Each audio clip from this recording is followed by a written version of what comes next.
আসসালামু আলাইকুম, digital IT নেটওয়ার্কে আপনাকে স্বাগতম। আমি রাশিদুল ইসলাম। আমাদের আজকে ভিডিওটা হচ্ছে কিভাবে আপনি আপনার কম্পিউটারে কোনো ফাইল প্রোগ্রাম হিডেন করে রাখবেন, আবার সেটা ওপেন করবেন, সেটাকে দেখাবো। সম্পূর্ণ ভিডিওটা দেখবেন, চ্যানেলটা সাবস্ক্রাইব করে রাখবেন।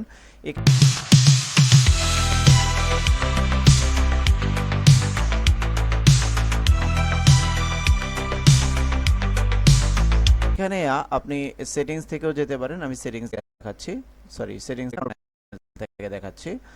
কন্ট্রোলে ক্লিক করে এখানে দেখেন আপনার অপশন, এই অপশনটা আছে না, এই অপশনের মাধ্যমেও আপনি যেতে পারবেন। এখানে যে অ্যাপিয়ারেন্স অ্যান্ড পার্সোনালাইজেশন একটা অপশন আছে, ক্লিক করুন।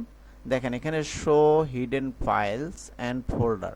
আচ্ছা, এখানে এখন ডন্ট শো মানে আমার যেগুলো ফাইল হিডেন করা আছে সেটা শো করবে না, অলরেডি করা আছে। তো আমি এটা শো দিলে, যদি শো দিয়ে রাখি, অ্যাপ্লাই, ওকে। এখান থেকে এখন আমার যদি ফাইল হিডেন করা থাকে সেটা শো করবে। আশা করি কোনো ফাইল হিডেন করা নেই। আচ্ছা, আমি এই ফাইলটা হিডেন করব, ধরেন এই ফাইলটা। তো এটা প্রপার্টিজে যাব, যাওয়ার পরে এই যে দেখেন হিডেন অপশনটা আছে, apply change this folder, sub folder and files, okay, এটাই দিলাম। অ্যাপ্লাই দিয়া ওকে দিলাম। এখন আমার এই ফাইল প্রোগ্রামটা এখানে শো করতেছে, কিন্তু এটা হচ্ছে কি আপনার ফুললি শো করছে না। মানে এটা আপনি চাইলে দেখতে পারবেন, কিন্তু মানে সবকিছু আবসা দেখাবে, মানে সম্পূর্ণ ক্লিয়ার দেখাবে না। এখন এটা যদি আমি ওই যে সেখানে হিডেন করে দেই, সেখান থেকে, সেখানে কন্ট্রোল প্যানেল,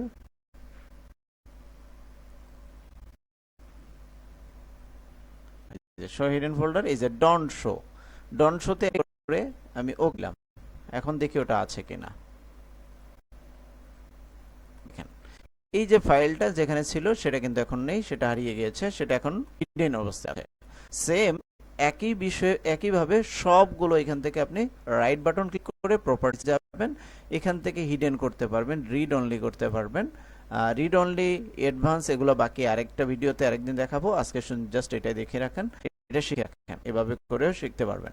এরপরে আপনি আবার ওটাকে হিডেন থেকে, মানে আমি যদি ওটাকে হিডেন উঠিয়ে দিয়ে সেটা শো করে দেই, তাহলে শো কন্ট্রোল প্যানেলে যাব, আবার সেখানে রেফারেন্স পার্সোনালাইজেশনে হিডেন ফোল্ডারে যাব, এই যে শো করে দেব, অ্যাপ্লাই, ওকে।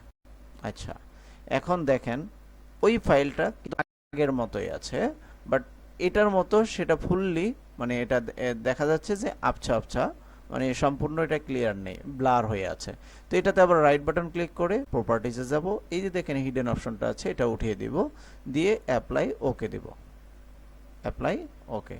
দেখেন এখন সবগুলোর মতো এটাও ফুললি শো করছে, আর হিডেন অবস্থা ব্লার হিসেবে ছিল। তো আশা করি এভাবে করে আপনি আপনার কম্পিউটারের গুরুত্বপূর্ণ ফাইল প্রোগ্রামগুলো হিডেন করে রাখতে পারবেন। তো আজকে ভিডিওটা এ পর্যন্ত। ভালো থাকবেন, সুস্থ থাকবেন। আসসালামু আলাইকুম।